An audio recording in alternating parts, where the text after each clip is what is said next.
Sunday ng umaga ngayon, bumabagyo. Kaya may gawain ng Panginoon. Hindi maging hadlang ang malakas na ulan pagpunta ng gawain. Kaya ito, naghahanda tayo physically papunta ng gawain ng Panginoon upang sama-sama na siya ay purihin at pasalamatan. Happy Sunday po. Yan. Magagamit ko na ulit ito. Ito yung pantag-ulan ko eh. 2 taon na yan. Kapag summer, hindi ko yan ginagamit. Kasi mainit siya paa. Ngayon, umuulan.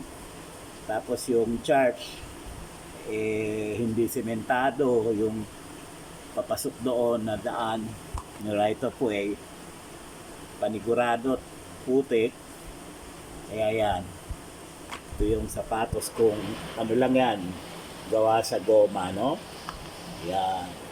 Tamang-tama, magagamit ko ulit siya. Ayan. Sinuot na natin. Ganyan lang tayo pupunta sa church.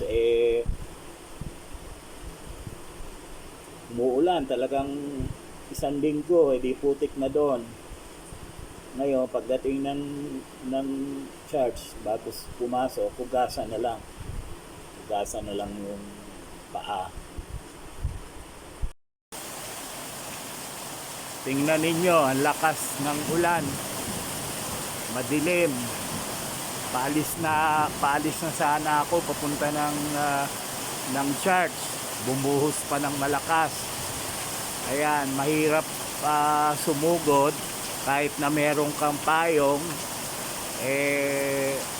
Sa lakas na yan, sigurado mababasa. Medyo papahinain ko muna ng konti.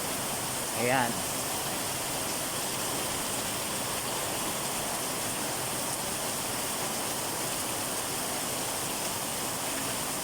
Let us pray na umaraw na. Ang dami ng hindi natutuyo na mga sampay. Ayan o. Pag-pray natin, umaraw na sa mga darating na araw. Sobrang lakas oh. Ayan, ang sitwasyon dito oh. May tubig. Lulusong na lang sa tubig. Hindi mo na rin naman makita yung dapat mong apakan, kaya lulusong ka na sa tubig. Ayan, ito sitwasyon namin. Papasok sa lugar ng church. Ayan po, naglalakad po ang inyong lingkod. Medyo ayan po kasi oh, bukid po kasi ang location ng church bukid. Ayan. Tapos ito po, right of way lang. Kaya mabuti nga ito. May tambak ng bato ngayon. Dati wala.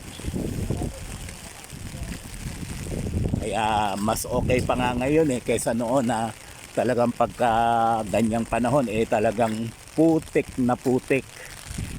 Ayan. Yun po ang nilalakad. Salamat. Malapit na. Ayan.